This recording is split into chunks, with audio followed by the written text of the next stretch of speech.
Hi, my name is Kristen Knight, and I'm a freshman at West Virginia University.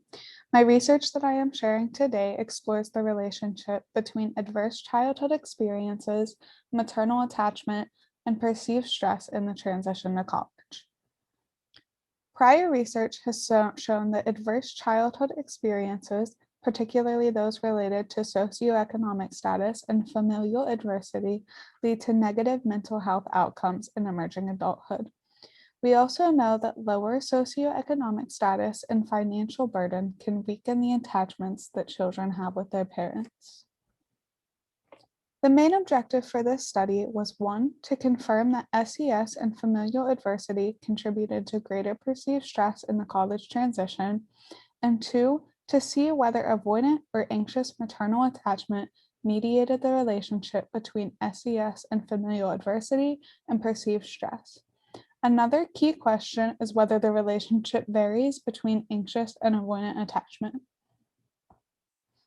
The sample consisted of 769 first-time freshmen attending West Virginia University.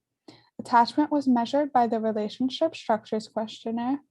Avoidant attachment was measured by statements such as, "I prefer not to show this person how I feel," while anxious attachment was measured by statements such as, "I often worry that this person doesn't actually care for me." For stress, the perceived stress scale was used. As seen in Table 1, adversity was constructed as a count variable of 8 questions. For example, did you feel that there was someone to take you to the doctor if you needed it? And what is the marital status of your parents? For this study, a mediation model was used.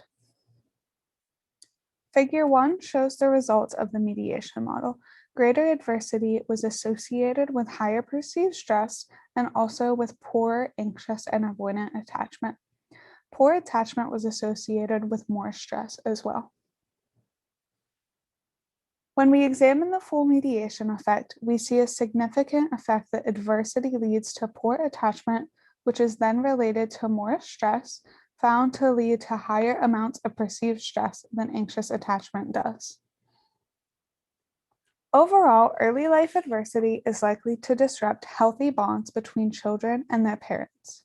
Children might feel burdened with more responsibility, causing stress and a lack of support to deal with stressors.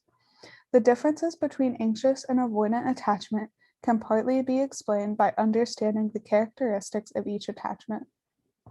People with anxious attachment might fear rejection in their relationships.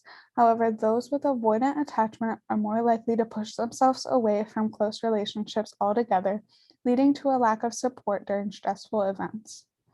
Results of this study suggest that fostering the development of a secure maternal attachment could decrease perceived stress, and that those experiencing early life adversity are more at risk to experience these long-term negative consequences. Future research should address the role of paternal attachment and also aim to pinpoint when secure attachments must be achieved.